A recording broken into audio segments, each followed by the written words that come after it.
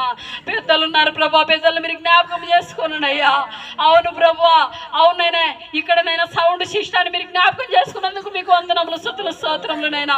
ఈ వాతావరణాన్ని అనుకూలపరిచినందుకు మీకు వందనములు స్తుతులు స్తోత్రములనైనా. డోలకు వాయించి మీ బిడ్డకు నైనా తండ్రి ఇచ్చిన జ్ఞానాన్ని బట్టి మీకు వందనములు స్తుతులు స్తోత్రములనైనా. జ్వరంతో బాధపడుతున్న మీ బిడ్డలు మీరు జ్ఞాపకం చేసుకున్నాడు అయ్యా, అయ్యా మీకు వందనములు స్తుతులు స్తోత్రములనైనా. ఇక్కడ ఈ ఆవరణ చుట్టూ మీకు కాంచె వేసి కాపుదల దయచేయండి, మీ దేవదూతలను కాపలుగా ఉంచండి దేవా, నీకు వందనములు స్తుతులు స్తోత్రములనైనా. మీ దినదాసుడు వాక్యంలోకి వెళ్తుండగా ప్రభువా, ఏదైతే మాకు అవసరమోనైనా ఇంకా మేము ఏమి నేర్చుకోవాలో, ఎలా పరిశుద్ధంగా మీలో జీవించాలో, ఎక్కడైనా వ్యర్థంగా మేము చేసుకోవాలనైనా ప్రతి విషయంలో మీరు సహాయం చేయండి అయ్యా. మీ వాక్యం ద్వారా మాతో మీరు మాట్లాడండి దేవా. నీకు వందనములు స్తుతులు స్తోత్రములునైనా. ఎక్కడ కూడా మేము నిర్లక్ష్యంగా ఉండక, నీ సన్నిధి నిర్లక్ష్యం చేయక, మొదటిగా నైనా తండ్రి నీ పనిలోనే మేము ఉండి నైనా తండ్రి తర్వాతనైనా మా పనులు మేము చూసుకున్నకు సహాయం చేయండి అయ్యా. అయ్యా మీరు కృప చూపించండి దేవా. నీకు వందనములు స్తుతులు స్తోత్రములునైనా. ప్రతి ఒక్క బిడ్డను కూడా మీరు దర్శించమని, కృప చూపించమని, నీ దీనదాసుని నిలబెట్టుకొని సూటిగా మాతో మీరు మాట్లాడమని, కృప చూపించమని, విన్న వాక్యం విడిచిపెట్టే వారిలా మేమును ఉండకుండా వాక్యానుసారంగా మా జీవితాలు కట్టుకొని నీలో ఆనందించే భాగ్యాన్ని మీరు దయచేయమని, కృప చూపించమని, మా మరణం వరకు కూడా నీకు నమ్మకంగా పనిచేయటకు, నమ్మకంగా బ్రతుకుటకు మీరే సహాయం చేయమని, కృప చూపించమని, సంతానం లేని వారికి సంతానాన్ని మీరు దయచేయండి అయ్యా. అనారోగ్యం చేత బాధపడుతున్న వారికి మంచి ఆరోగ్యాలను మీరు దయచేయండి దేవా. నీకు వందనములు స్తుతులు స్తోత్రములునైనా.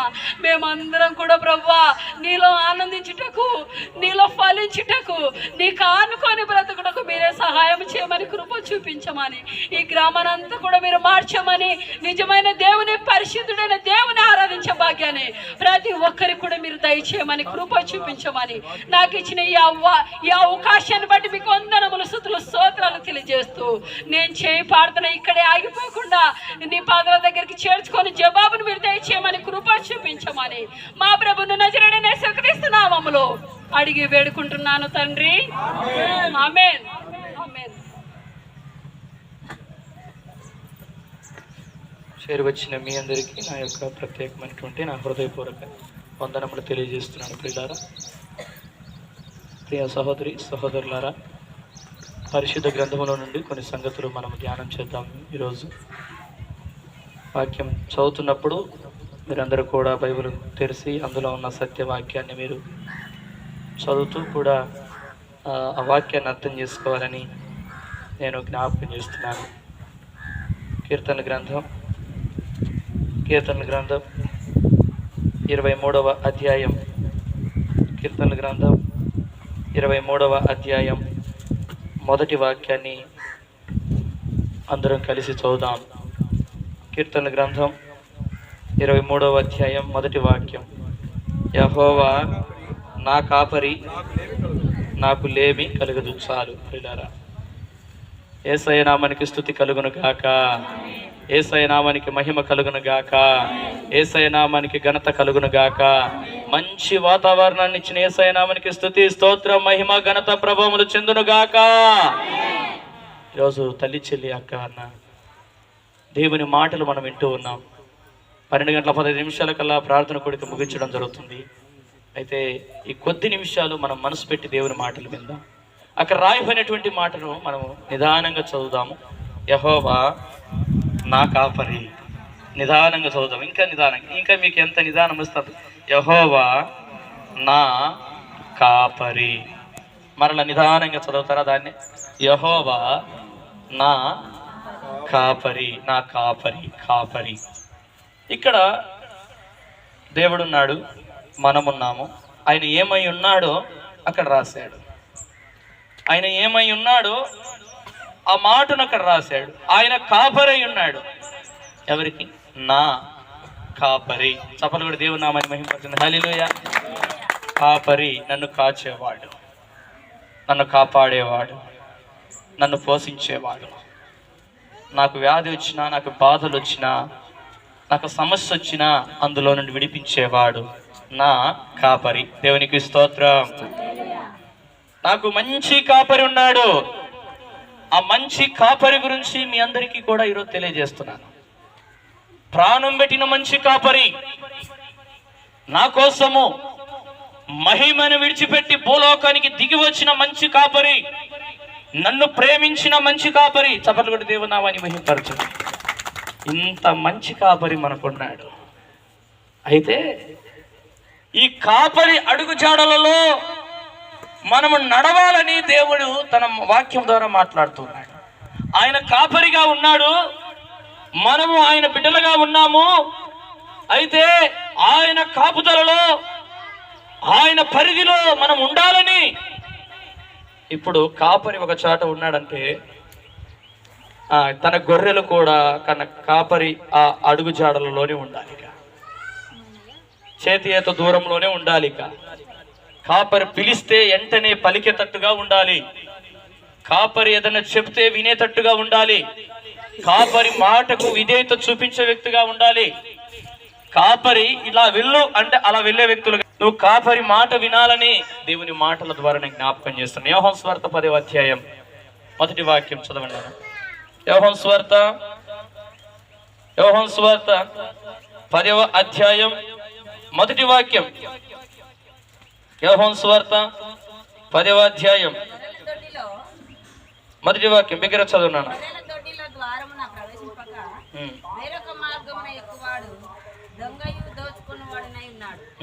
ద్వారమున ప్రవేశించువాడు గొర్రెల కాపరి, అతనికి చదవన్నానా, అతనికి ద్వారపాలకుడు తలుపు తీయును, గొర్రెలు అతని స్వరం వినును, అతడు తన సొంత గొర్రెలను పేరు పెట్టి పిలిచి వాటిని వెలుపలికి నడిపించును. చప్పట్లు కొట్టి దేవనామాన్ని మహిమపరచండి. హల్లెలూయా. సొంత గొర్రెలను ఇప్పుడు ఏం పెట్టి పిలుస్తున్నాడంటే పేరు పెట్టి పిలుస్తున్నాడు. గొర్రెలకు ఏమేం పేర్లు ఉన్నాయో ఆ పేర్లు పెట్టి ఒక్కొక్క గొర్రెను పిలుస్తాడు. ఎందుకంటే తన గొర్రెలు తన మాట వింటాయి కాబట్టి, తన గొర్రెలు తన స్వరం విని తన మాట వింటాయి కాబట్టి ఆయన ఒక ధైర్యంగా ఒక మాట చెబుతున్నాడు. నా గొర్రెలు నా స్వరము వింటాయి, నా గొర్రెలు నా స్వరం వింటాయి. అక్కడే రాయబడిన మాట చదవండి నాయన. 27వ వాక్యం చదవండి. 10వ అధ్యాయం 27వ వాక్యం. నా గొర్రెలు నా స్వరం వినును, నేను వాటిని ఎరుగుదును, అవి నన్ను వెంబడించును.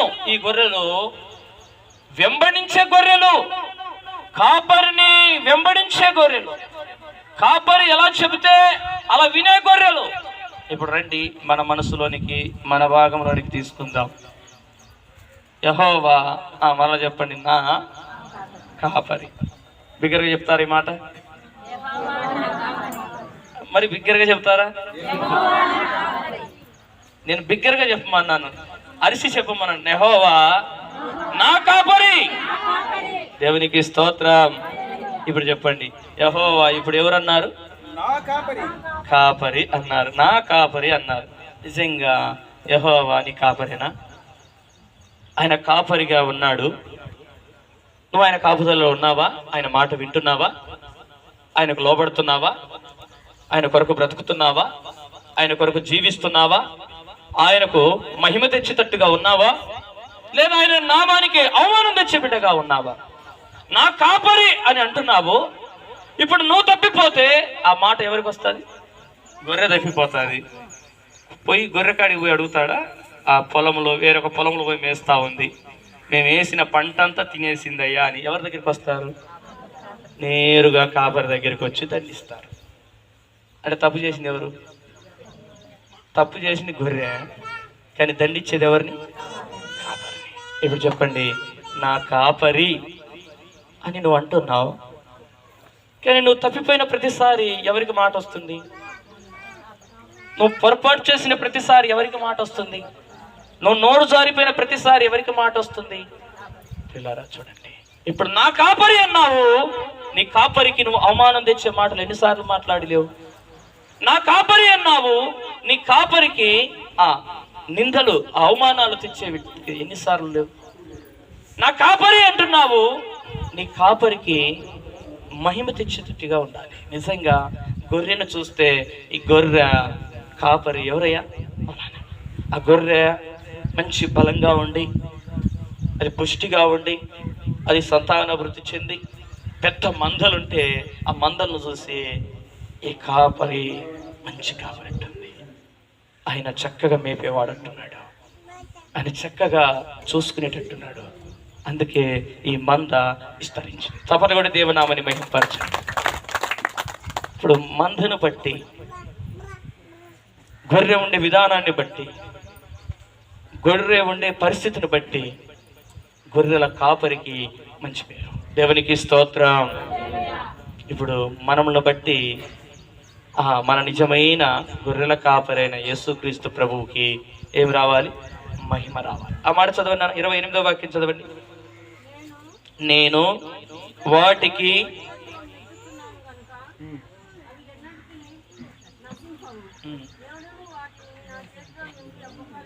ప్రియులారా చూడండి, వాటికి నిత్య జీవమునిచ్చుచున్నాను అన్నాడు.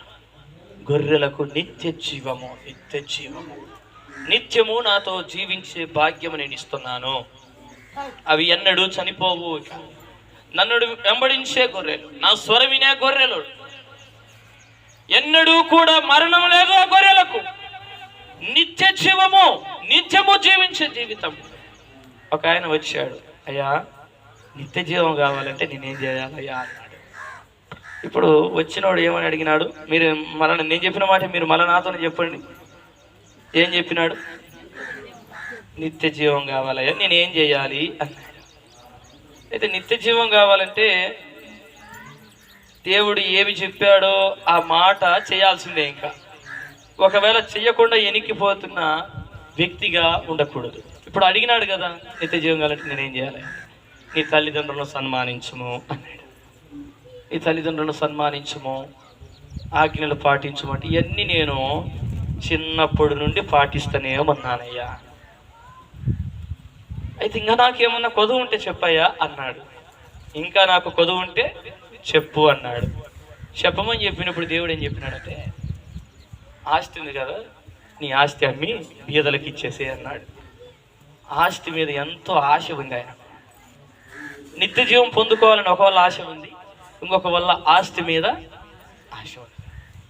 ఇప్పుడు ప్రభు దగ్గర ఉండాలి, ఆ ప్రభు రాజ్యము చేర్చబడాలి అని ఒక ఆశ ఉంది. కానీ ఈ లోకములో ఉన్నటువంటి ఆస్తిని విడిచిపెట్టడానికి మనసు లేదు. ఇప్పుడు ముఖమంతా చిన్నబుచ్చుకొని ఎనిక్కి వెళ్ళిపోయినాడని దేవుని వాక్యం రాసింది. ఎనిక్కి వెళ్ళిపోయినాడు, ఆశపడి వచ్చినాడు. కానీ ఆశ ప్రకారముగా మనిషి జీవించలేదు. ఆశ ఉంది ఆశీర్వాదం పొందాలని, ఆశ ఉంది స్వస్థత పొందాలని, ఆశ ఉంది కుటుంబాలు దీవించబడాలని, ఆశ ఉంది ఉన్నతమైన స్థాయిలోనికి వెళ్ళాలని. కానీ దేవుని వాక్యం చెప్పినట్టు వింటేనే కదండి ఆ దీవెన వచ్చేది. దేవుని వాక్యం చెప్పినట్టుగా అందులో నిలిచి ఉంటేనే కదండి ఆ దీవెన పొందుకునేది. ఆశతో వచ్చాడు నిత్య జీవం కావాలి అని. నీకున్నదంతా అమ్మి బీదలకు ఇచ్చే అన్నాడు. మొదటిగా చెప్పిన మాటలన్నిటికీ అవన్నీ నేను చేస్తూనే ఉన్నానయ్యా, నా తల్లిదండ్రులు నేను సన్మానిస్తున్నాను అని చెప్పాడు. కానీ ఒక్క మాట వినలేకపోయాడు. ఇప్పుడు ఒక్క మాట వినకపోయినా కూడా పిల్లరా ఆ అవకాశాన్ని కోల్పోతూ వచ్చాడు. ఒక్క మాట వినడం, మొక్కమ చిన్నబుచ్చుకొని పోయినందువలన. ఈరోజు తల్లి చెల్లి అక్క, నువ్వు అన్ని మంచి పనులు చేయవచ్చు, అన్ని నీతి క్రియలు చేయవచ్చు, మందిర పని చేయవచ్చు, పరిచర్య పని చేయవచ్చు, చక్కని అన్ని పనులు చేయవచ్చు. కానీ నీ జీవితంలో ఇంకా తొలగించుకోవాల్సింది ఏది ఉందో అది తొలగించుకుంటే ఇంకా నువ్వు దీవించబడతావు. దేవునికి స్తోత్రం చెప్పండి. హల్లెలూయా. నువ్వు విడిచిపెట్టాల్సింది విడిచిపెట్టాలి. దేవునికి ఆయాసకరమైన వదిలిపెట్టాలి. అది వదిలిపెట్టకుండా, అది విడిచిపెట్టకుండా నువ్వు ఇంకా అందులోనే సాగుతూ నువ్వు ఏమేమి చేస్తున్నా అది అంత లెక్కలోకి రాకపోవచ్చు అని చెప్తున్నాను. ఎందుకు రాదయ్యా అంటే ఈ వ్యక్తి ముఖం చిన్నబుచ్చుకొని ఎనిక్కి వెళ్ళిపోయినాడు. ఆస్తిని అమ్మేస్తే ప్రభు ఆస్తి ఇవ్వడంటారా? ఇస్తాడు. కానీ ఆయన ఆలోచన ఎందుకు ఎనిక్కి వెళ్ళిపోయి ఉంటాడు? ఈ ఆస్తి ఇస్తే ఇచ్చి వేస్తే, ఈ ఆస్తి పోతే మళ్ళా రాదు అనే ఆలోచన ఉండబట్టే కదండి ఎనిక్కి వెళ్ళిపోయాడు. మరలా ఈ ఆస్తి పోతే ఎలా సంపాదించుకోవాలి?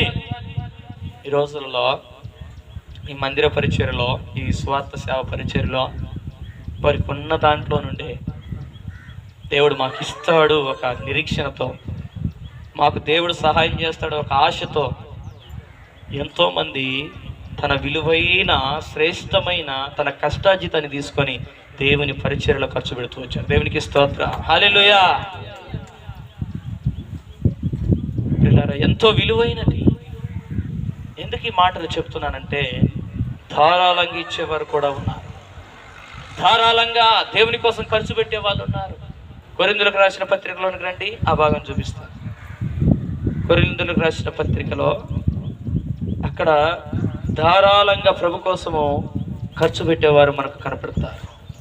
మొదటి కొరింథీయులకు రాసిన పత్రికలో మనము చూస్తాము. మొదటిగా ఒక మాట నేను జ్ఞాపకం చేసి ఆ భాగంలోనికి వెళ్తాను. 7వ అధ్యాయం 23వ వాక్యం చదవండి నాన్న.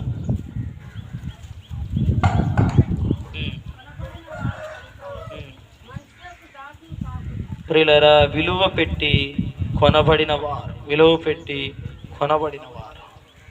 ఎంతో విలువ. యేసుక్రీస్తు ప్రభు ఎంతో విలువతో మనమును కొనుక్కున్నాడు. ఇక రండి 9వ అధ్యాయం 2 కొరింథీయులకు రాసిన పత్రిక 9వ అధ్యాయం 5వ వాక్యం చదవండి నాయన. కావున లోగడ ఇచ్చేదమని మీరు చెప్పిన ధర్మము పిసినితనముగా ఇయ్యక ధారాళముగా ఇయ్యవలెనని చెప్పి సహోదరులు మీ యొద్దకు ముందుగా వచ్చి దానిని జమ చేయుటకై వారిని హెచ్చరించుట అవసరమని తలంచితిని. కొంచెముగా విత్తువాడు కొంచెముగా పంట కోయును, సమృద్ధిగా విత్తువాడు సమృద్ధిగా పంట కోయును. దేవునికి స్తోత్రం, హల్లెలూయా. కొంచెముగా విత్తువాడు కొంచెముగా పంట కోస్తాడు, సమృద్ధిగా విత్తువాడు సమృద్ధిగా. చూడండి, సమృద్ధి. ఇప్పుడు చెప్పండి, కొంచెం కావాలన్నా సమృద్ధి కావాలన్నా? దేవుని దగ్గరికి వచ్చిన వాళ్ళు సమృద్ధిగా కావాలన్నా కొంచెం కావాలన్నా? అయితే కొంతమంది పిసినితనముగా, అంత పిసనారితనముగా, ముఖము చిన్నబుచ్చుకొని ఇనికి వెళ్ళిపోయేటట్టుగా మన మధ్యలో ఉన్నారు. వాళ్లకు పింఛన్ వస్తే పింఛన్ తీసుకొని వచ్చి అతే ఇచ్చినారు. వాళ్ళ తండ్రి గారికి ఆరోగ్యం బాగలేదు. నేను చెప్పాను, అమ్మా తండ్రి గారికి ఆరోగ్యం బాగలేదు కదా, ఇక్కడ ఆరోగ్యం బాగలేదు, పెద్ద హాస్పిటల్ తీసుకెళ్ళాలన్నారు. అయితే మీరు డబ్బులు ఖర్చు లేదులేనా, దేవునికి ఇచ్చినవి మేము తీసుకోనాక అది దేవుని కోసం ఖర్చు పెట్టాలంటే అని చెప్పేశారు. ఇక 5,000 రూపాయలు పెంచిన 5,000 రూపాయలు తెచ్చి కానుక ఇచ్చేశారు. ఇక పిల్లరా, ఎందుకు ఈ మాటలు చెప్తున్నానంటే ప్రార్థన చేస్తూ వచ్చాం. ప్రభువా, ఉన్నదంతా ఇచ్చేశారు కానీ హాస్పిటల్ పోవడానికి వాళ్ళకి డబ్బులు లేవు, నువ్వు ఎట్ట చేస్తావా నాయన, నార్మల్ రావాలి రిపోర్ట్ అని ప్రార్థన చేశాం. దేవునికి స్తోత్రం, నార్మల్ వచ్చేసింది. దేవునికి స్తోత్రం, హల్లెలూయా. మన మధ్యలో ఉన్నారు అక్కడ సుగుణమ్మ గారు, డాడీ గారు. అక్కడ నుండే ఫోన్ చేసి చెప్పారు హాస్పిటల్ కాదంటే. ఫోన్ చేసి దేవుడు చక్కని ఆరోగ్యం ఇచ్చినాడన్నా అని చెప్పి దేవునికి స్తోత్రం, హల్లెలూయా. మొన్నటి దినాన్ని హైదరాబాద్ ప్రాంతం వెళ్ళారు, పని చేసుకుంటూ వచ్చారు. బాప్టిజం తీసుకున్నారు, వెంటనే ఇంకా వెళ్ళిపోయారు. పనులకు వెళ్ళిపోయారు, పిల్లలను తీసుకొని వెళ్ళిపోయారు. మరలా వచ్చిన వెంటనే సంఘములో అవసరతలు గమనించి ఇస్తరాకులు మనము ప్రతి వారము తక్కువ పడుతుంటే పంపిస్తా ఉన్నాం.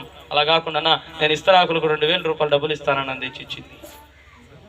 పిల్లరా తీసుకొని వస్తే నిన్నటి దినాన వెళ్ళాం. దగ్గర 36 ప్లేట్లు, స్టీల్ ప్లేట్లు వచ్చాయి. దేవునికి స్తోత్రం, హల్లెలూయా. పిల్లరా, మన మధ్యలో సిస్టర్ గారు ఉన్నారు. నీకు నామకరణం చేసిన పేరేం పేరు అక్క? దానమ్మ, కృపమ్మగా నామకరణం చేశారు బాప్తిసం తీసుకున్న తర్వాత. పిల్లరా, మందిరంలో సేవలో అవసరమైన విషయాలను దేవుని పిల్లలు గమనించి ధారాళముగా, ఎందుకంటే ధారాళముగా ఇవ్వడానికి ఇష్టపడిన వారు, ఎందుకంటే సమృద్ధిగా ఆ దీవెనలో పొందుకోవాలంటే అక్కడే చదవండి, ఆ మాట చదవండి మరొకసారి. 5వ వాక్యం చదవండి. కావున లోగడ ఇచ్చేదమని మీరు చెప్పిన ధర్మము పిసినితనముగా ఇయ్యక ధారాళముగా ఇయ్యవలెనని చెప్పి సహోదరులు మీ యొద్దకు ముందుగా వచ్చి దానిని జమ చేయుటకై వారిని హెచ్చరించుట అవసరమని తలంచితిని. కొంచెముగా విత్తువాడు కొంచెముగా పంట కోయును, సమృద్ధిగా విత్తువాడు సమృద్ధిగా పంట కోయును.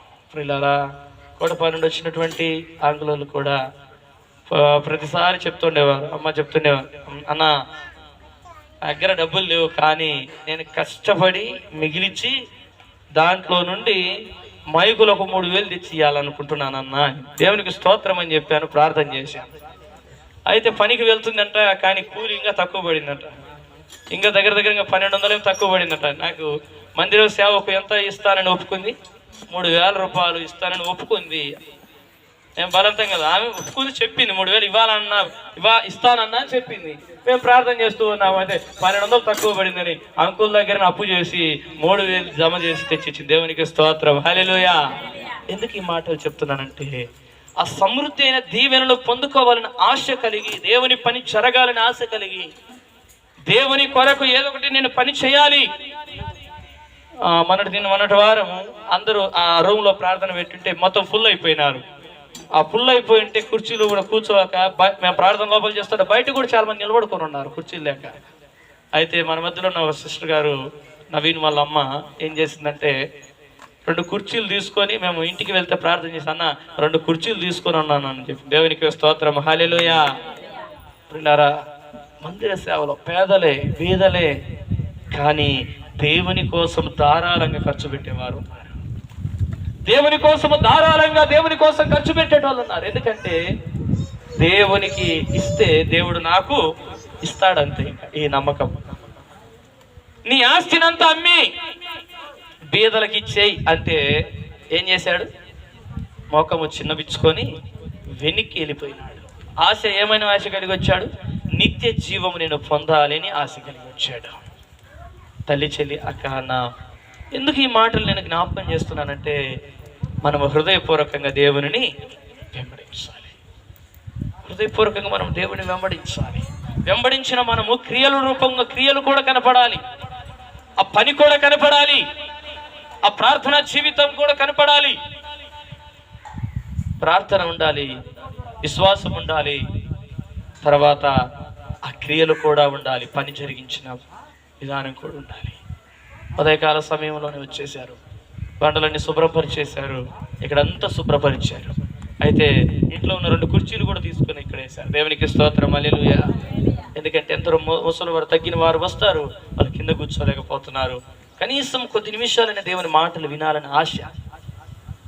ఇప్పుడు చెప్పండి, వాళ్ళకంటే అక్కడ నిత్య జీవం పొందాలని వచ్చిన ఆ ధనవంతుడి కంటే ఇక్కడున్న పేదవారు మహాధన్యులు. దేవునికి స్తోత్రం. దేవుని కోసం ధారాళంగా ఖర్చు పెట్టేవారు ఉన్నారు. అనేక మందిరాలు, మేము నంద్యాల ప్రాంతంలో అక్కడ ప్రార్థన ఏర్పాటు చేయడానికి వెళ్ళినటువంటి ఆ కుటుంబము అప్పులన్నీ దేవుడు తొలగించేసినాడని, ఇక్కడ యాలూరు ప్రాంతంలో సిఎస్ఐ చర్చి మందిరానికి 2 ఫ్యాన్లు, ఇంకొక మందిరానికి 1 ఫ్యాను దేవుడికి ఇవ్వడానికి వాళ్ళు ఇచ్చేసినారు. దేవునికి స్తోత్రం, హల్లెలూయా. అంటే మా అప్పులు దేవుడు తొలగించాడు, మా బాధలు దేవుడు తొలగించాడు. మేము దేవుని కోసము ఏదో ఒకటి మేము చేయాలి, పని చేయాలి. ఎంతో కొంత మేము ఖర్చు పెట్టి దేవుని పనిలో అవి ఉపయోగకరంగా ఉండాలి. ఇది వారి ఆశ.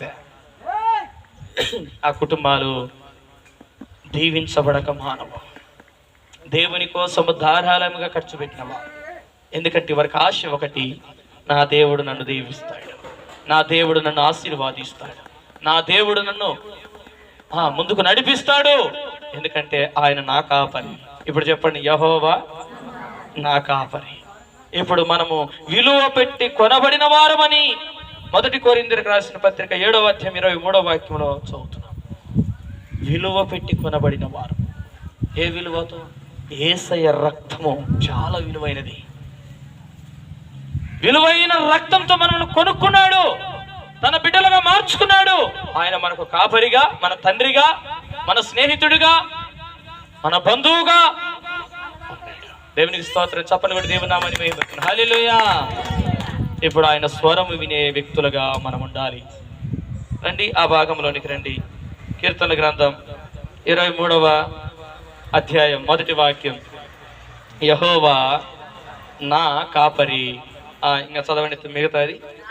నాకు లేమి కలగదు, నాకు కొదువ లేదుగా, నాకు కొరతలు ఉండవు. నా ఆకర్లు తీర్చేవాడు, నా అవసరతలు తీర్చేవాడు, నా బాధల నుండి విడిపించేవాడు, నా శ్రమల నుండి విడిపించేవాడు ఎవరు? నా కాపరి. నా కాపరి నాకు తోడున్నాడు. ఎవరు తోడున్నా, తోడు లేకపోయినా, ఎవరు నమ్మించి మోసం చేసినా, అయితే మంచి కాపరి నాకున్నాడు. యోహాను సువార్త 10వ అధ్యాయంలోకి రండి. యోహాను సువార్త 10వ అధ్యాయం ఆ భాగంలో ఒక మాటను కూడా నేను జ్ఞాపకం చేస్తాను. యోహాను సువార్త 10వ అధ్యాయంలో ఒక చక్కని సందర్భాన్ని 16వ వాక్యం, ఈ దొడ్డివి కాని వేరే గొర్రెలు నాకు కలవు, వాటిని కూడా నేను తోడుకొని రావలను, అవి నా స్వరం వినును. అప్పుడు మంద ఒకటియు గొర్రెల కాపరి ఒక్కడును అగను. ఇవే కాదు, ఇంకొక మంద కూడా ఉంది. ఇవే కాదు, ఇంకొక మంద కూడా ఉంది. ఎక్కడుంది ఆ మంద? ఎక్కడుంది ఆ మంద ప్రియులారా? నంద్యాలనేనా? నంద్యాల. దేవునికి స్తోత్రం, హల్లెలూయా. ఈ మందే కాదు, అక్కడ కూడా ఒక మంద ఉంది. అక్కడే కాదు, ప్రభు ఏర్పాటు చేసుకున్న చాలా మందలు ఉన్నాయి. అనేక సేవకులను దేవుడు నిలబెట్టుకొని అనేక మందలు దేవుని వైపు నడిపిస్తూ ఉన్నాడు. అనేక మందలు ఉన్నాయి. అయితే వాటిని కూడా దేవుడు తోలుకొని ఒకరోజు వస్తాడు. అప్పుడు మందంతా ఒకటే. ఇంకా దేవునికి స్తోత్రం చెప్పండి. మందంతా ఒకటే. ఇప్పుడు చెప్పండి, ఈ మందంతా ఒకసాటికి రాబోతుంది.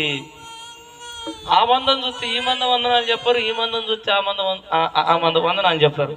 అర్థమైందా? నేను చెప్పిన మాట మీకు బాగా అర్థం కావాలా? ఇప్పుడు మందంతా ఒక చోట ఒకటి కాబోతుంది కదా. మరి ఇక్కడోళ్ళు అక్కడోళ్ళు ఇక్కడ వందనాలు ఎందుకు చెప్పరు? ఏమ్మా, నేను చెప్పిన మాట మీకు అర్థమవుతుంది. ఎందుకు వందనాలు చెప్పారు? కాపరి ఒక్కడే కదా. జీవము కలిగిన తండ్రి మనకు కాపరి.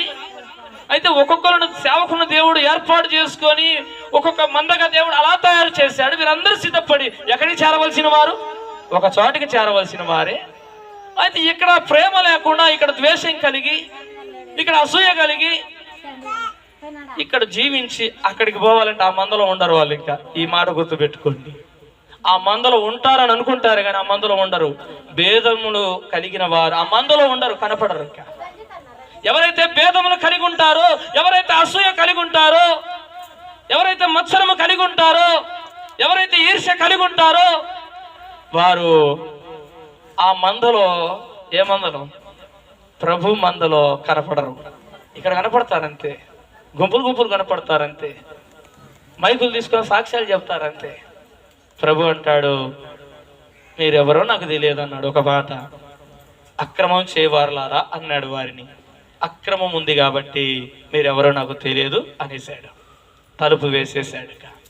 తల్లి చెల్లి అక్క, అక్రమము ఉంటే దేవుని మందలో కలవలేము, అన్యాయము ఉంటే దేవుని మందలో చేరలేము. ఇక్కడ దేవుని పిల్లలుగా కనపడవచ్చు. గొర్రెలు మేకలు రెండు కలిసి ఉంటాయి, కానీ గొర్రెలను మేకలను ఆయన వేరు చేస్తాడట. చప్పట్లు కొట్టి దేవునామాన్ని మహిమపరచు. హల్లెలూయా. ఇప్పుడు నువ్వు గొర్రెగా ఉన్నావా మేకగా ఉన్నావు నువ్వు అర్థం చేసుకోవాలా. మేక అయితే ఎడం వైపున ఉంటుంది, నరకానికి వెళ్ళిపోతుంది అని రాశాడు. గొర్రె అయితే కుడి వైపున ఉంటుంది, నా తండ్రి చేత ఆశీర్వాదించబడిన వారులారా రండి, లోకం పుట్టినది మొదలుకొని మీ కొరకు రాజ్యం ఉంది, ఆ రాజ్యాన్ని స్వతంత్రించుకోండి అన్నాడు. ఏర్పాటు చేయబడిన రాజ్యం ఉంది, పరిశుద్ధ పట్టణం ఉంది, నీతి కలిగిన రాజ్యం ఉంది, ఆకలి దప్పులు లేని రాజ్యం, సూర్య చంద్రులు లేని అక్కర్లేని రాజ్యం. ఆ రాజ్యాన్ని స్వతంత్రించుకోండి అన్నాడు. ఎవరిని? గొర్రెలకు మాత్రమే ఈ స్థానం. గొర్రెలు అవకల గొర్రెను చూసి పోట్లాడుకోవటం ఎప్పుడైనా చూసారా? అమ్మ చూసారా మీరు? అమ్మ ఎప్పుడైనా చూసారా? మేకలు ఒకదానికొకటి పోట్లాడుకుంటాయి. పొట్టేళ్ళు కూడా చూసారా? ఒకదానికొకటి పోట్లాడుకుంటాయి. గొర్రెలు మాత్రం పోట్లాడుకోవటం మనం గమనించాం. అసలు ఒకవేళ ఎక్కడన్నా మీరు గొర్రెలు దూకిన విధానం కానీ, పరిగెత్తిన విధానం కానీ, అవి నడిచే విధానాన్ని మీరు బాగా ఆలోచన చేస్తే మీకు అర్థమవుతుంది.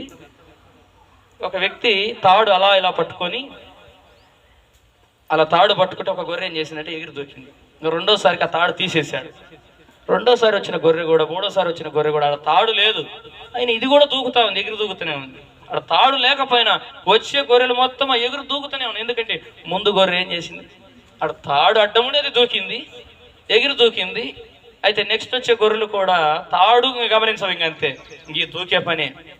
ఈ గొర్రెలు అంటే ఇంకంతే, ఒక గొర్రె దూకుతుంది, అన్ని గొర్రెలు దూకటమే. గొర్రెలకు మంచి కాపరి మనకున్నాడు. ఆయన ఈ లోకాన్ని జయించినాడు. ఆయన ఎలా నడిచాడో ఆయన చూస్తూ మనం నడవాలంటే, ఇంకా ఆయన చూస్తూ మనం దాటిపోవాలంతే. ఆయన చూస్తూ ఆయననే వెంబడిస్తూ ముందుకు సాగాలంతే. అటు ఇటు చూడకూడదు, ఇక అటు ఇటు వెళ్ళకూడదు. ఇక ఇప్పుడు చెప్పండి, నిజంగా నువ్వు అటు ఇటు చూడకుండా ఆయన స్వరమిని ఆయనను వెంబడించే గురువైతే ధన్యుడవు, ధన్యురాలు. చప్పలు కూడా దేవునామని మీ. ఎందుకంటే పరలోక రాజ్యము నీతి కలిగిన పట్టణం ఉంది. ఆ పరలోక రాజ్యంలో నీకు స్థానం ఉంది. ఆ స్థానంలో నువ్వు చేరబడతావు. నిజంగా నువ్వు ధన్యుడవు, ధన్యురాలు అని నేను జ్ఞాపకం చేస్తున్నాను. మంద ఒకటే అవ్వబోతుంది. ఆయన శబ్దం వినబడబోతుంది. ఇక బోర శబ్దం ఇంక వినబడబోతుంది. అందరూ కూడా వింటారు. ఎవరైతే సిద్ధపడి ఉంటారో వారు మాత్రమే అక్కడ చేరుతారు, ఆయనతో కలుస్తారు, ఆ విందులో పాల్గొంటారు, సంతోషకరమైన జీవితాన్ని జీవిస్తారు. దైవ గ్రంథంలో రాయబడింది, 10 మంది కన్యకలని, 10 మందిలో 5 మంది బుద్ధి గల వారని, 5 మంది బుద్ధి లేని వారని మనం చూస్తాం. రాయటంలోనే రాశాడు 10 మంది కన్యకలు అని. కానీ 5 మందికి ఏముంది? బుద్ధి ఉంది. 5 మందికి ఏమి లేదు. ఇప్పుడు చెప్పండి, మనకు ఏముండాలి? నోట్స్ చెప్పండి అమ్మా. బుద్ధి కలిగిన కన్యకల వరే మనం ఉండాలి. బుద్ధి కలిగిన కన్యకలు అని ఎందుకు అన్నారయ్య అంటే, తమతో ఎమ్మటే దివిటీలు దగ్గరే ఉన్నాయి, దివిటీలు వారి వెంట ఉన్నాయి, దివిటీలలో నూనెను సిద్ధం చేసుకొని ఉన్నారు. ఇంకా ఆరిపోతే మరలా నూనె కూడా అలా స్పేర్గా ఏర్పాటు చేసుకొని ఉన్నారు. అయితే బుద్ధి లేని వారని ఎందుకు అన్నామంటే, దివిటీలు వారు మర్చిపోయారంట, దివిటీలు తన వెంట తెచ్చుకోలేదంట.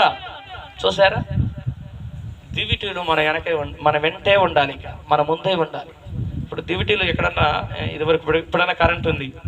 మా చేసిన మా నాన్న టైంలో మాకు కరెంటు తక్కువ కనుక అది దివిటీలు పట్టుకొని ఎక్కడికి రాత్రుల పూట నడిచేటైతే ఇలా పట్టుకొని నడుచుకుంటూ పోతూ ఉంటారంతే. ఆ వెలుతురులో నడిచే వాళ్ళందరూ.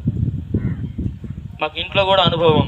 ఆ బైబిల్ చదువుకోవాలంటే కిరోసిన్ పోసి ఆ డబ్బాలలో ఆ చిన్నగా ఒత్తి వెలిగించి అందరూ అక్కడ బైబిల్ చదువుకునేవాళ్ళు. ఉదయకాలం కల్లా చూస్తే ఆ మషల్లా అంటుకునేది పైన అంతా. పిల్లరా, కొంత మామూసైన వాళ్ళు ఏం చేస్తారంటే, పడుకొని నిద్రపోతుంటే ఆ మసి తెచ్చి ముఖానికి పోస్తే వీళ్ళు తెలియకుండా అందరూ ముఖం కడుకుంటే అట్లా బయటికి వెళ్తే అంత ముఖం అంతా నల్లగా ఉండేది అనమాట. చూడండి పిల్లరా, ఇలా అది వరకు అవకాశం లేకపోయినా అప్పుడు బైబిల్ అలా దివిటీల దగ్గర చదువుకునేవాళ్ళు.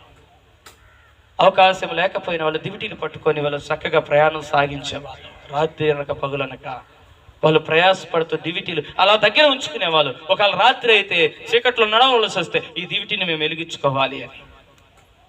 అయితే ప్రియులారా, ఇప్పుడు మన దివిటీలు ఆరిపోయిన దివిటీలుగా ఉండకూడదు. మన దివిటీలు వెలుగుతున్న దివిటీలుగా ఉండాలి. నూనె ఎప్పుడు సిద్ధపరచుకున్న దివిటీలుగా ఉండాలి. అవసరమైన వెంటనే వెలిగించుకొని ముందుకు నడిచే దివిటీలుగా ఉండాలి. వారు మాత్రమే బుద్ధి కలిగిన కన్యకలు అని దేవుడు రాశాడు. తల్లి, చెల్లి, అక్క వినండి. నువ్వు నిజంగా సిద్ధంగా ఉన్నావా? నువ్వు నిజంగా సిద్ధపడినావా? సిద్ధపడితే నీవు ప్రభు శరీరాన్ని తీసుకోకుండా ఉండలేవు. సిద్ధపడితే నీవు ప్రభు రక్తాన్ని తీసుకోకుండా ఉండలేవు. సిద్ధపడితే నీవు ప్రభుని ఆరాధించకుండా ఉండలేవు. ఎందుకంటే కాపరి మాట విని కాపరిని వెంబడిస్తూ కాపరి యొక్క స్వరాన్ని విని వెంబడిస్తున్న నీవు ఇక మానవు. నీకు ఉద్యోగం ముఖ్యమా, దేవుని సన్నిధి ముఖ్యమా అంటే ఇప్పుడు చెప్పండి, ఏం చెప్తారు? ఎవరు చెప్తారు ఈ మాట? బుద్ధి కలిగిన వారు చెప్తారంటారా, బుద్ధి లేని వారు చెప్తారంటారా? చెప్పండి. ఇప్పుడు బుద్ధి కలిగిన వారే చెప్తారన్నారు. ఎన్నిసార్లు దేవుని సన్నిధిని మానేసిలేరు, ఎన్నిసార్లు దేవుని సన్నిధిని పక్కన పెట్టలేరు. అంటే ఆ ఉద్యోగం పోతే మళ్ళీ ఉద్యోగం ఇయ్యడనే కదా మీరు మానేసింది. ఆ కూలి పోతే మళ్ళీ రాదనే కదా మానేసింది. ఆ పని పోతే మళ్ళీ పని మరల దొరకదనే కదా. అంటే దేవుని మీద విశ్వాసం ఉన్నదన్నట్ట, విశ్వాసం లేదన్నట్ట? చెప్పండి ప్రియులారా. ఆ పని పోతే ఇంకా పని దొరకదేమో, ఆ ఉద్యోగం పోతే మళ్ళీ ఉద్యోగం దొరకదేమో, ఆ వ్యాపారం ఆ రోజు చేయకపోతే ఇంకా మళ్ళీ వ్యాపారం మళ్ళీ జరగదేమో, ఆ కుటుంబాన్ని మళ్ళీ పోషించుకోవాలంటే చూడండి ప్రియులారా. ఇప్పుడు చెప్పండి, ఆ రోజు ఒక వ్యక్తి ఏమైపోయాడు? వెనక్కి వెళ్ళిపోయాడు. దేవుడు చెప్పిన మాట వినక వెనక్కి వెళ్ళిపోయినాడు. ఇప్పుడు చెప్పండి, ఎన్నిసార్లు నువ్వు దేవుని సన్నిధిని నిర్లక్ష్యం చేసి వెనక్కి వెళ్ళిపోయిన అనుభవం లేదా నీకు? కానీ ఏమంటున్నావు? యెహోవా, ఇప్పుడు చెప్పండి, ఆ మాట చెప్పండి, యెహోవా నా కాపరి అన్నా. నీ కాపరే, కానీ కాపరి మాట విన్నావా? నీ కాపరిని నువ్వు ఘనపరుస్తున్నావా? నీ కాపరిని నువ్వు మహిమపరుస్తున్నావా? నీ కాపరి స్వరం విని నీవు ఆయనకు లోబడుతున్నావా? ఈరోజు దేవుడు నీతో సూటిగా మాట్లాడుతున్నాడు. నువ్వు కాపరి మాట వింటే ఆయన కోసమును ఏది విడిచిపెట్టినా నీకు తక్కువ చేస్తాడంటారా? శ్రేష్టమైనదే దేవుడిస్తాడు. దేవునికి స్తోత్రం. దేవుణ్ణి ప్రేమించు వారికి రోమీలకు రాసిన పత్రిక 10వ అధ్యాయం 20, రోమీలకు రాసిన పత్రిక 8:28 అనుకుంటాను. ఆ మాట చదవండి. రోమీలకు రాసిన పత్రిక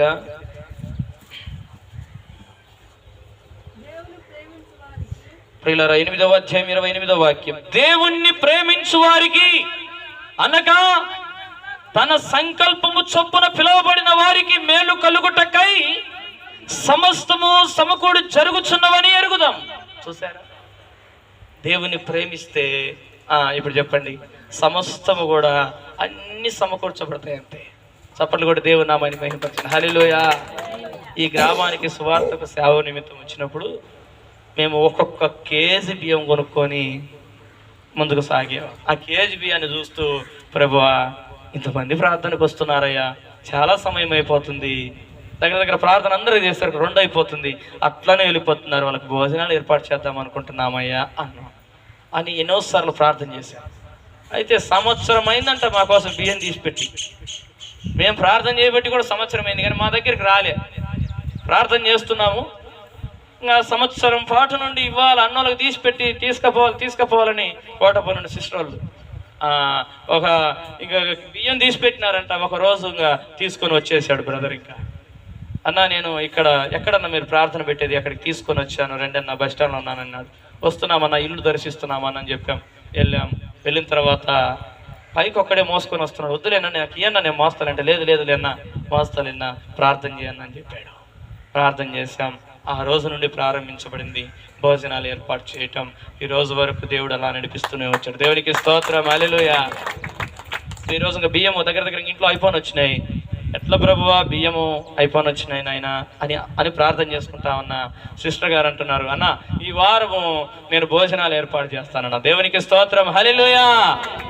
అంటే ఆ కొదవను, ఆ కొరతను ఆగిపోకుండా దేవుడు ఏం చేశాడు? తీర్చేశాడు. అందుకే దేవుని ప్రేమిస్తే చాలు, మన కొదవలు, మన కొరతలు దేవుడు తీరుస్తాడు, మన అక్కర్లు తీరుస్తాడు, మన అవసరతలు తీరుస్తాడు. అయితే దేవుడు ఇస్తాడు అని ఒక నమ్మకంతో ముందుకు వెళ్ళినప్పుడు, ఒక దైవజనుడు, నాకు తెలిసిన బాగా ఎరిగినటువంటి దైవజనుడు, వేరే ప్రాంతంలో మీటింగు చెప్పారు. ఛార్జీకి డబ్బులు లేవు. ఇక ఛార్జీకి డబ్బులు లేకపోతే కానీ వస్తానని చెప్పాడు, మాట చెప్పాడు. ఇంకా రైల్వే స్టేషన్కి వెళ్ళిపోయాడు. ఇంకా ఎన్ని గంటలకు ట్రైన్ కూడా అనౌన్స్మెంట్ చేశారు, టికెట్ తీసుకొని ట్రైన్ ఎక్కకూడదు. కానీ ఒక నిరీక్షణ, ఒక విశ్వాసం, దేవుడు చూసుకుంటాడులే అని ఒక నమ్మకం. వెళ్ళాడు. రైల్వే స్టేషన్లో ట్రైన్ కోసం ఎదురు చూస్తున్నాడు. ఆ ట్రైన్ మోగుతా ఉంది, ఇంకా శబ్దం వస్తూ ఉంది, దగ్గరికి వచ్చేసింది, ఆగింది. ఇంకా బండి ఆగింది. ఇప్పుడు బండి ఆగింది. అలా నిల్చొని ఒక్క నిమిషం అలా ప్రార్థన చేసుకున్నాడు. ఒక బ్రదర్ తెచ్చి ఈయన ఏ ప్రాంతానికి సేవకు వెళ్ళాలో అదే టికెట్ తెచ్చి జోబులు పెట్టి వెళ్ళిపోయాడు. చప్పట్లు కొట్టి దేవుని నామాన్ని మహిమపరచండి. హల్లెలూయా. వెళ్ళి ప్రశాంతంగా రైల్లో కూర్చున్నాడు. ఆ టికెట్ అప్పుడు అలా చూసుకుంటే ఏ ఊరు వెళ్ళాలో ఆ ఊరు వెళ్ళాల్సిన టికెట్ తీసుకొని తెచ్చిచ్చాడు అంతే. ఇప్పుడు దేవుని పిల్లల అవసరతలు తీర్చాడా లేదా? పిల్లరా, ఆ దైవజనుడు వెళ్తా ఉంటే విమానం కూడా రిటర్న్ వచ్చేసింది, తిరిగి వచ్చేసింది. ఆయన పోయేసరికి విమానం వెళ్ళిపోయింది. ప్రార్థన చేశాడు, విమానం కూడా రిటర్న్ వచ్చేసింది. దేవునికి స్తోత్రం. హల్లెలూయా. ఆ దైవజనుడు ఎవరితో మాట్లాడాలన్నా ముందు దేవునితో మాట్లాడిన తర్వాతనే, ఎవరిని పలకరించాలన్నా ముందు దేవునితో అడిగి వాళ్ళతో మాట్లాడొచ్చా మాట్లాడకూడదా ప్రభు అని అడిగిన తర్వాతనే. విస్తారమైన సంభాషణ ఉండదు, విస్తారంగా కూర్చొని మాట్లాడే అనుభవం ఉండదు. ఇంకా కొంత లిమిట్ ఉంటుంది అంతే. ఎందుకంటే ఎక్కువ ప్రార్థనలోనే ఉంటాడు. ప్రార్థన చేసి ప్రార్థన చేసి ప్రార్థన చేసి ప్రార్థన చేసి అంట అక్కడ ఉన్న రాళ్ళు కూడా గుంటలు పడినాయంట. చూసారా, రాళ్ళు గుంటలు పడాలంటే ఇప్పుడు మామూలుగా ఏమంటారు దాన్ని దంచేదాన్ని, రోకలతో దంచి దంచి దంచితే కానీ అది దాన్ని ఒకసారి ఆ గుంటల్లాగా పడతాం. ఇంకా ఇలా చూసారా, అది మోకరించినా కూడా గుంటలు పడతాయి అనేది ఆ దైవజనుడు చూసి అర్థమైంది. మోకరించి ప్రార్థన, అలాంటి ప్రార్థనా పరుడు. ఇప్పుడు చెప్పండి, అలాంటి వారిని మనము దృష్టిలో పెట్టుకొని ముందుకు సాగాల. ఆ ప్రభును చూస్తూ మనకన్నా ముందుగా వెళ్ళినటువంటి వారిని, అలాంటి వారిని మనము భక్తి జీవితంలో అలాంటి వారిని ఆలోచన చేయాలి. పిల్లారా, ఎవరిని ఆలోచన చేస్తారంటే బడికి పోయాడు ఎవరిని ఆలోచన చేయాలంటే ఎవరికి బాగా మంచి మార్కులు వచ్చి ఎవరు బాగా ప్రజెంటేషన్లు తీసుకుంటూ ఉన్నాడు వాళ్ళని ఆలోచన చేయాలి. అలానే కానీ అత్త కానీ రోజు బడికి పోకుండా పండగలకు మానుకునేవాడిని, ఎండగాస్తే మానుకుంటారు కొంతమంది వాన పడినా కూడా మానుకుంటారు. వాన పడడం ఆలస్యం వాళ్ళకి ఇంకా పండగ ఇంకా బడికి పోకుండా మానుకోవచ్చు. ఎండ కాసినా కూడా మానుకుంటారు. అట్లాంటి వాళ్ళని కాదు మనం దృష్టిలో పెట్టుకోవాల్సింది. ముందుకు వెళ్ళి ఆశీర్వాదకరంగా మార్చబడే వారిని మనం దృష్టిలో పెట్టుకోవాలి. ప్రార్థనకు వెళ్ళే వారిని ఎవరిని దృష్టిలో పెట్టి వెనకొచ్చే వాళ్ళని కాదు మనం దృష్టిలో పెట్టుకోవాల్సింది. మొట్టమొదటిగా ముందు వచ్చి దేవుని పరిచర్య చేసేవారిని మనం దృష్టిలో పెట్టుకోవాలి. దేవుని పని చేసేవారిని దృష్టిలో పెట్టుకోవాలి. అలా నేను కూడా చేయాలి, అలా నేను కూడా ఉండాలి. చూడండి ప్రియులారా, ఆశ ఉంటుంది అందరికీ ఆశీర్వదించబడాలని, స్వస్థత పొందాలని, మేలును అనుభవించాలని. కానీ క్రియలు లేకుండా విశ్వాసము మృతము అని దేవుని వాక్యం సెలవిస్తుంది. ప్రభుని వెంబడించే వారికి క్రియలు ఉండాలి, విశ్వాసం ఉండాలి. అంటే దేవుని మీద నమ్మకం ఉండాలి, తర్వాత ఆ పనులు కూడా చేయాలి. 100 రావాలని ఉంటుంది, 100 మార్కులు రావాలని ఉంటుంది. కానీ బడికి పోతుంటాడు వస్తుంటాడు అంతే, పోతాడు వస్తాడు. కానీ అక్కడ చదవడు, ఇంటికాడ చదవడు. వస్తాయంటారా? ఏమ్మా నేను చెప్పిన మాట మీకు అర్థమైంది? 100 రావాలని ఆశ ఉంది, కానీ ఆశకు తగినట్టుగా ప్రవర్తన ఉందంటారా? మనకు ఆశ ఉంది స్వస్థత పొందాలని, ప్రవర్తన ఉందా నీకు? ఆశ ఉంది నువ్వు దీవించబడాలని, నీ కుటుంబం అటువంటి ప్రవర్తన ఉందా? ఆ దీవించబడే లక్షణాలు నీలో కనపడుతున్నాయా? దీవించబడాలంటే ఆ లక్షణాలు నీలో కనపడాలి. ఇప్పుడు బడికి వెళ్ళి వాడికి 100 మార్కులు రావాలంటే వాళ్ళు కొన్ని లక్షణాలు కనపడతాయి. ఉదయకాల సమయంలో ఆ ఫస్ట్ బెల్లు కొట్టగానే లోపల ఉంటాడు, బడిలో ఉంటాడు అంతే. బడి అయిపోయేంత వరకు బడి విడిచిపెట్టి రాడు. చూశారా ప్రియులారా? ఎప్పుడైతే అట్లా శ్రద్ధ పెట్టి వింటాడు, శ్రద్ధ పెట్టి చదువుతాడు, శ్రద్ధగా కూర్చుంటాడో వారు మాత్రమే, ఆ శ్రద్ధ కలిగిన వారు మాత్రమే ఆ అర్హత పొందుతారు. ఈరోజు దేవుని సన్నిధిలోనికి వచ్చిన నీవుకు ఏముండాలి? శ్రద్ధ ఉండాలి. దేవుని సన్నిధిలోనికి వచ్చిన నీకు ఆ ఆశ ఉండాలి. ఆ శ్రద్ధ, ఆ ఆశ, ఆ పట్టుదల, ఆ ప్రార్థనా జీవితము, ఆ క్రియలు కలిగినటువంటి విశ్వాసము ఉండాలి ప్రియులారా. ఈరోజు యెహోవా నా కాపరి అంటున్న నీవు ఆ క్రియలు లేకుండా ఉంటే జీవించుచున్నావన్న పేరున్నది కానీ నువ్వు మృతుడవే అని దేవుని వాక్యం సెలవిచ్చాడు. అంటే పేరుకు బ్రతుకుతున్నట్టే కనపడతావు, పేరుకు దేవుని గొర్రెవే. ఎవరి గొర్రె? దేవుని గొర్రె పిల్లవే. దేవుని ఆయన ఆ గొర్రె పిల్ల నిజంగా దేవుడు కాపరయ్యా. ఆ కాపరి కింద ఉన్నటువంటి గొర్రె నిజంగా కాపరి లక్షణాలు కనపడవు. ఆ కాపరి లక్షణాలు ఏమాత్రం కనపడవు. ఇప్పుడు దేవుని గొర్రె అనగా దేవుని బిడ్డలు సీరియల్ చూస్తారంటారా? చెప్పాలమ్మా. సినిమాలు చూస్తారంటారా? అల్లరితో కూడిన ఆటపాటలలో పాల్గొంటారా? తాగుతారా? తాగడం అంటే నీళ్ళు తాగుతారులేండి. సారాయి మద్యపానమే తాగుతారా? తాగరు. కొన్ని నియమాలు ఉన్నాయి, కొన్ని పద్ధతులు ఉన్నాయి, ఇవి ఖచ్చితంగా పాటించవలసిందే. ఎవరు? దేవుని పిల్లలు. యెహోవా నా కాపరి అన్నావు కదా, నా కాపరి నాకు లేమి కలుగుదన్నావు కదా, నాకు ఏమి తక్కువ కాదు అన్నావు కదా, నన్ను కాపాడేవాడు ఉన్నాడు అన్నావు కదా. అయితే నువ్వు ఆయన బిడ్డగా నువ్వు చేయవలసిన పని నువ్వు చేయాలి. ఒక సిస్టరు చెప్తుంది, అన్నావు నేను ఇంట్లో పనికి పోతానన్నా రసన ఏం ప్యాకెట్ గులాబీ జామ్ తీసుకొని వచ్చి తెచ్చింది, తయారు చేసింది, నాకు కూడా పెట్టింది. తర్వాత చెప్తుంది, అన్నావు నేను పనికి వెళ్ళే దగ్గర తీసుకొచ్చినానంటే నేను అనుకున్నాను అడిగి తెచ్చిందేమనుకున్నాను. నేను మళ్ళీ దాన్ని రెండోసారి కూడా అడిగి తెచ్చినావు అక్క అంటే, లేదా అడిగి తేకపోతే దాని వెనక ఏమవుతుంది? దురాత్మ వస్తుంది, నీ కుటుంబాన్ని నాశనం చేస్తుంది. దాని విల 70 రూపాయలే. కానీ పొరుగువాంది ఏది మనం ఆశించకూడదు కదా, పొరుగువాంది ఏది మనం పట్టుకొని రాకూడదు కదా. మంది కాంది అసలు మనకని ఎలా తింటాము, అసలు ఎలా తీసుకుంటాము? ఒక్కరోజు ఒక పూట కూటి కొరకు జ్యేష్ఠత్వపు హక్కును అమ్మి వేసిన ఏసా వంటి భ్రష్టుడైన మీలో ఒకవేళ ఉన్నాడేమో చూసుకోండి, జాగ్రత్త అన్నాడు. ఒక్క పూట తినకపోతే సస్తారా? చూడండి ప్రియులారా, ఏం కూర? చిక్కుడుగాయల కూర. ఏం పాస్టమ్మా? చిక్కుడుగాయల కూర. చిక్కుడుగాయల కూర ఒక్క పూట ఆకలి అవుతుంటే ఆ జ్యేష్ఠత్వం హక్కును అమ్మేసి ఆ చిక్కుడుకాయల కూర వేసుకొని గబా తినేసాడు, హక్కును అమ్మి వేసుకున్నాడు.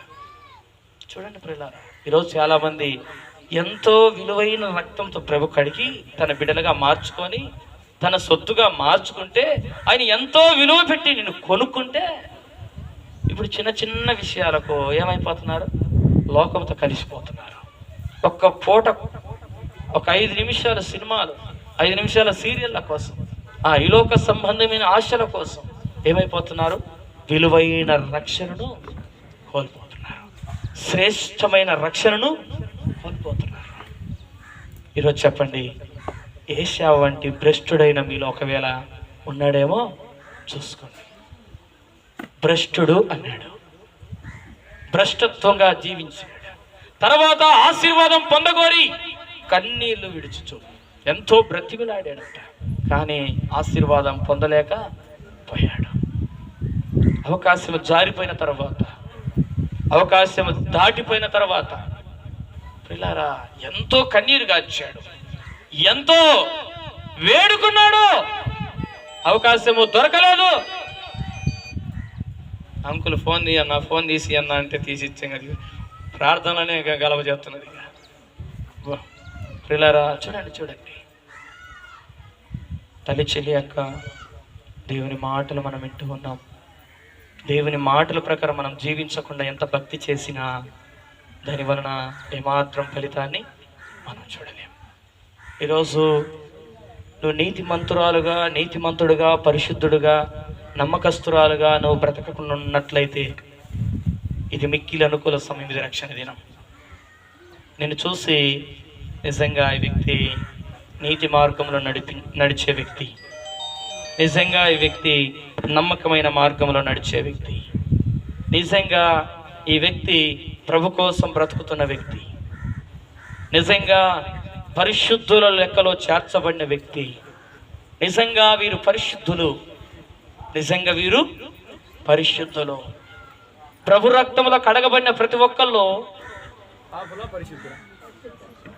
దగ్గరే చెప్పండి. ఇప్పుడు ప్రభు రక్తంలో కడగబడిన నీవు ఏ లెక్కలో ఉన్నావు? చాలామంది ఏమంటారంటే పాపినైనా ఇంకా పాపం ఇంకా అదే చేస్తూ ఉంటారు, అదే ఉచ్చరిస్తూ ఉంటారు. అంటే ఇంకా నువ్వు నీతిమంతుల లిస్టులోనికి రాలేదా?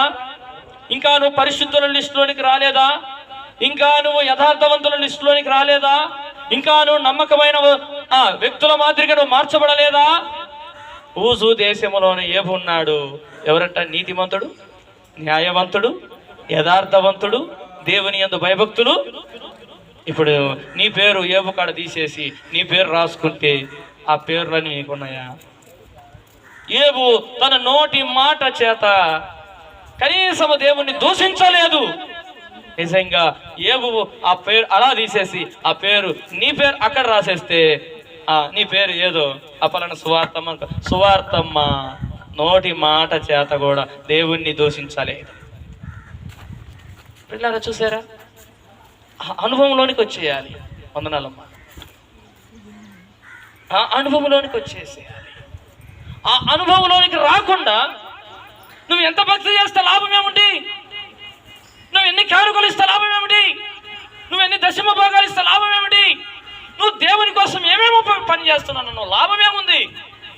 చివరికి నువ్వు ఆ పరలోక రాజ్యం చేరకుండా నువ్వు ఈ లోకంలో పేరు కోసం, ప్రఖ్యాతుల కోసం, ఘనత కోసం, గొప్పతనం కోసం ఏమేమో నువ్వు చేస్తూ చివరికి అక్కడ నువ్వు చేరకున్నట్టయితే, ఆ మందలో నువ్వు కలసకున్నట్టయితే ఏమి ఫలితం ఉంటుంది?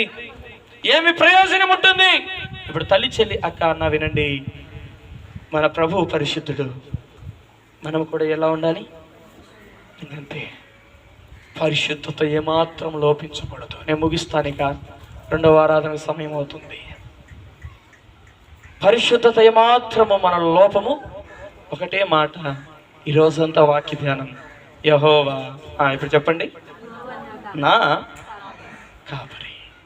నిజంగా ఈ మాటకు అర్హత నీకుందా? అర్హత కలిగిన అనుభవంలోనికి ఉన్నావా?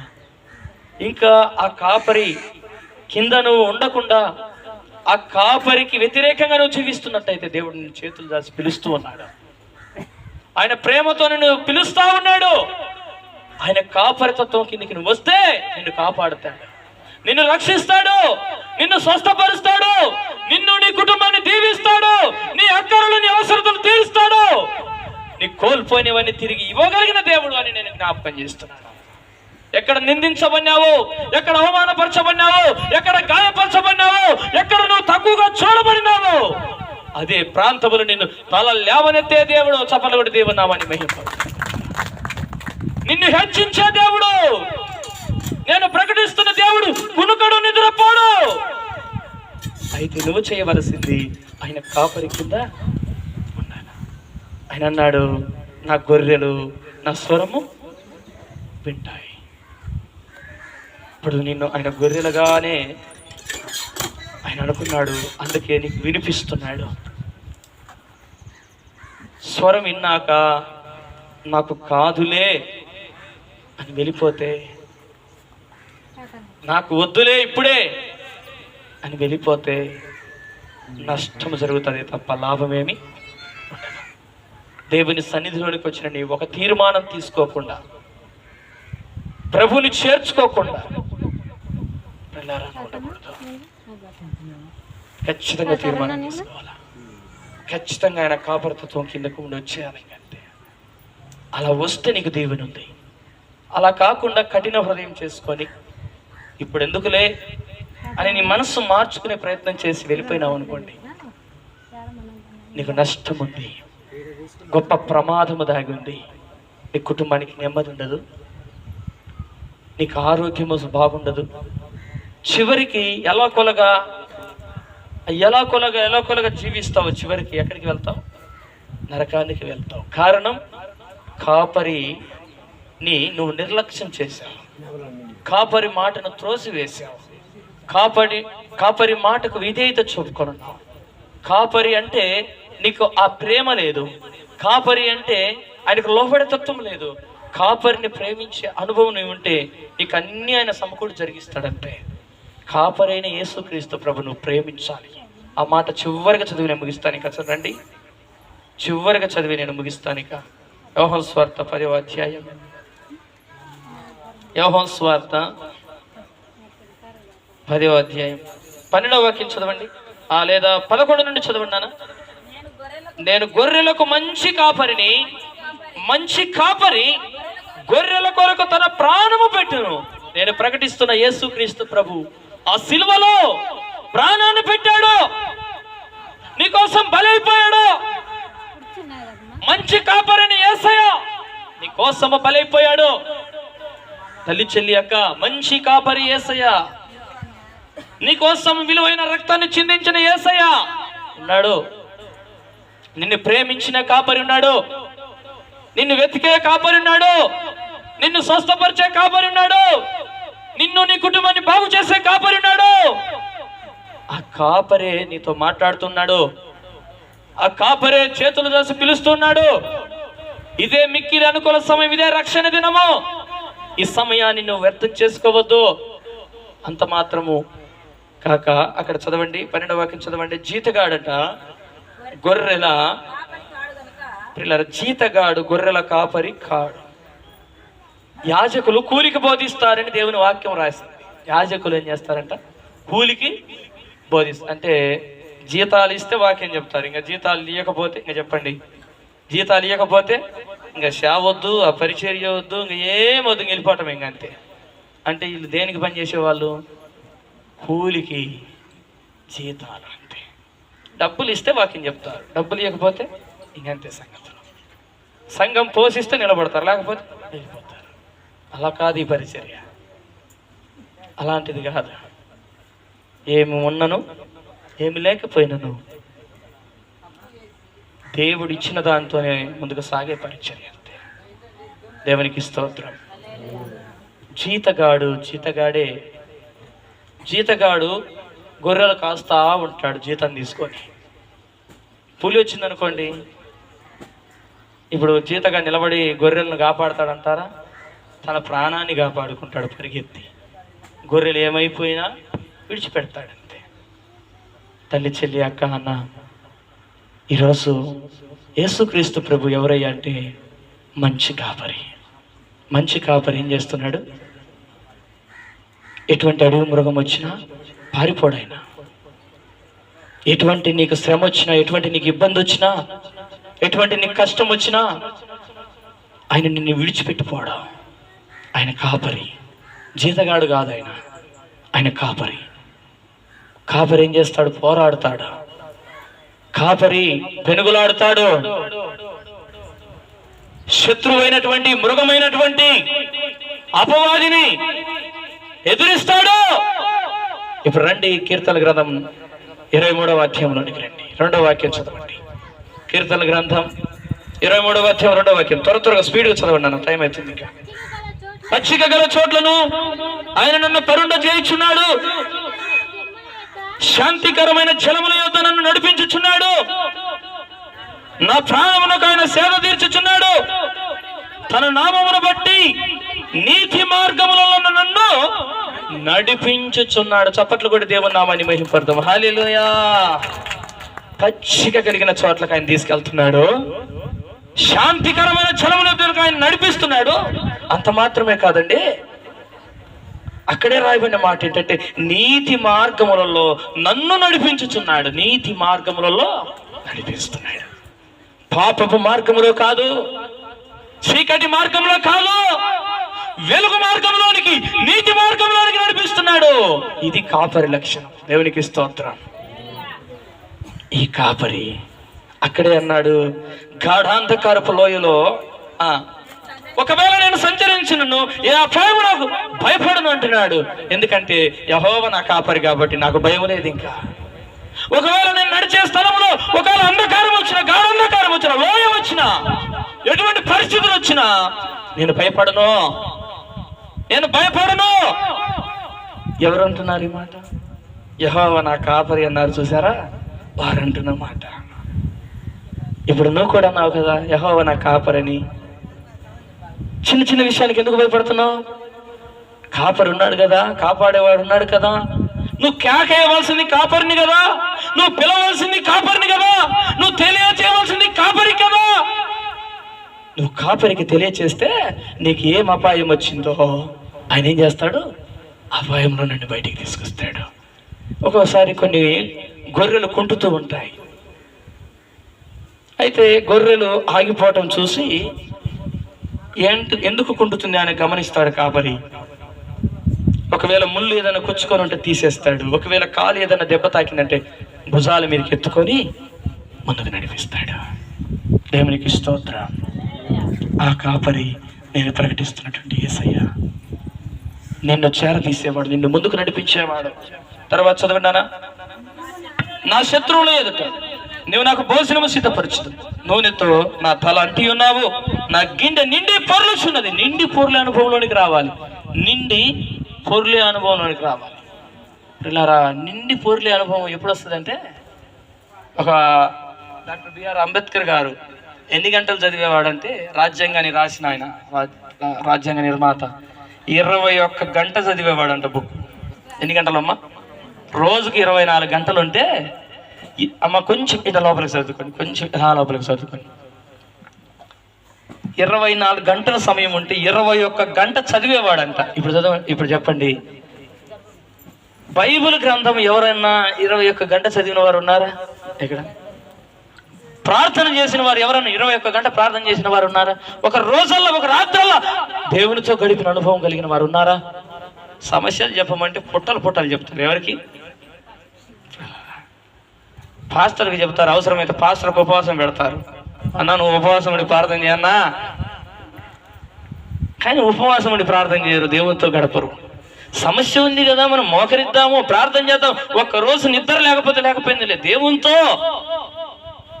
అడిగి చూద్దాము, మా సమస్య దేవుడు తీరుస్తాడు కదా అని దేవుని దగ్గర గడపాలి.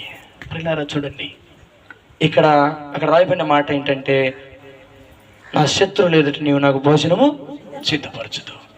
ఒకరోజు మా గ్రామంలో పిల్లారా, నేను డ్రమ్ము కొట్టడం అంటే భలే ఇష్టం నాకు. ఇంకా పాటలు పాడుతుంటే నేను ఏం చేసిన, క్రిస్టమస్ పండగ నేను వెళ్ళి ముందు కూర్చొని డ్రమ్ము కొడతా ఉన్నాను.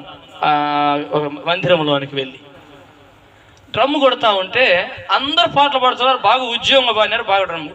ఒక ఆయన వచ్చి పాడినాడు. ఆయన పెద్ద మనిషి అనమాట, మందిరానికి పెద్ద మనిషి. ఎప్పుడు వస్తాడో పండగకే వస్తాడు ఆయన.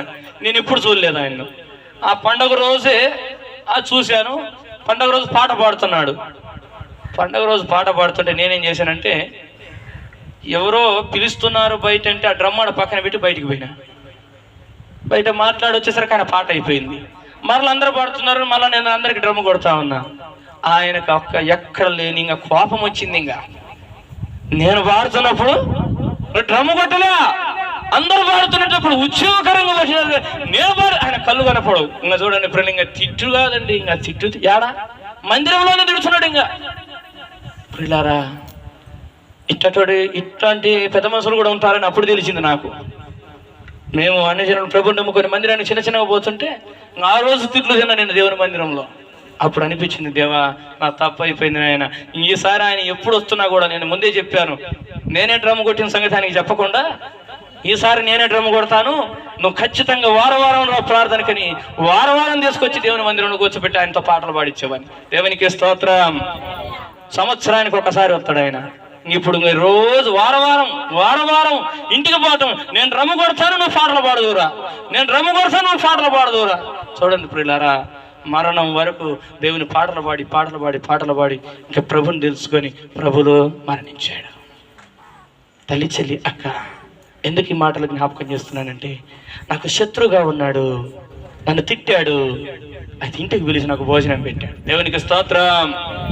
ఇంటికి పిలిచి చక్కని భోజనం పెట్టాడు. ఇంటి దగ్గర వెళ్ళి ఇలానే మీటింగ్ పెట్టి ప్రార్థన కూడికి ఏర్పాటు చేశాము. అక్కడ కూడా డ్రమ్ము నేనే కొట్టాను. దేవునికి స్తోత్రం. ఆయన కళ్ళు కనపడదు, ఎవరు కొట్టి నేనే అని చెప్తున్నాను నేను, ఎందుకంటే మళ్ళీ తిట్టకుండా.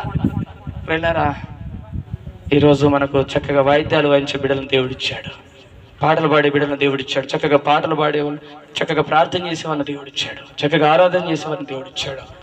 ఇంకా ఈ పరిచర్య ముందు సాగునట్టుగా మనం ఏం చేయాలా? ప్రార్థన చేయాలా. గిన్నె అంట ఏమైందంట, నా గిన్నె నిండి పొర్లుచున్నది. పొర్లి అనుభవంలోనికి రావాలి. పొర్లుట అంటే దీవెనకరంగా, దీవెనకు సాదృశ్యంగా ఉంది. పొర్లాలి, పొర్లి భార్య అనుభవంలోనికి రావాలి. చివరి వాక్యం, నేను బ్రతుకు దినములన్నీ కృపాక్షేమములే నా వెంట వచ్చేది ఏంటంటే కృపాక్షేమమే. కృపాక్షేమం, దేవుని కృప, దేవుని క్షేమం మన వెంటనే ఉంటే ఇంకేం కావాలండి? ఇంకా మనము బ్రతుకు దినములన్నీ కూడా కృపాక్షేమములే ఇంకా మన వెంట వస్తాయంట. దేవునికి స్తోత్రం చెప్పండి. ఎవరికి ఈ మాట?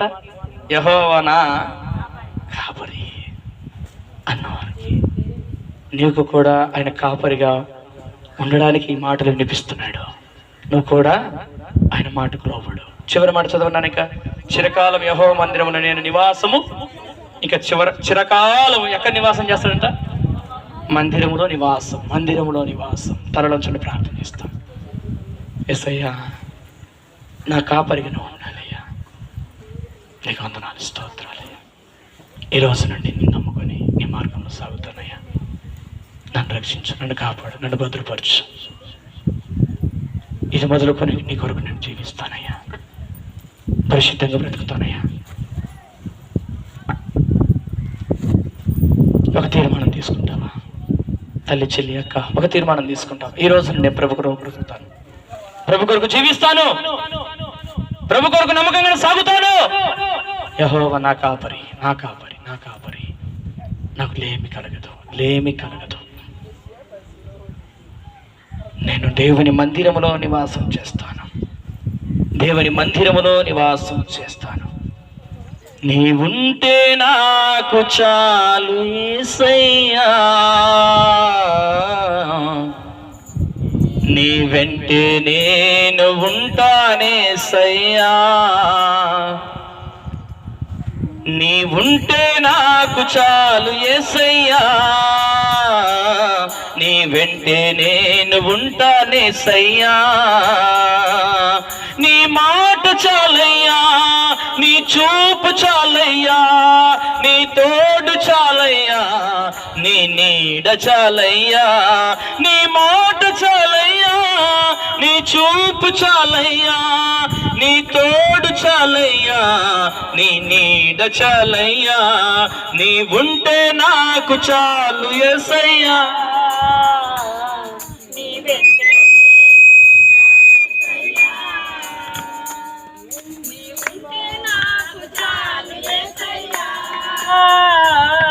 నీ వెంటే మేము ఉంటామేసయ్యా. ఎన్ని బాధలున్నను, ఇబ్బందులెదురైనను, ఎంత కష్టమొచ్చినా, నిష్ఠూర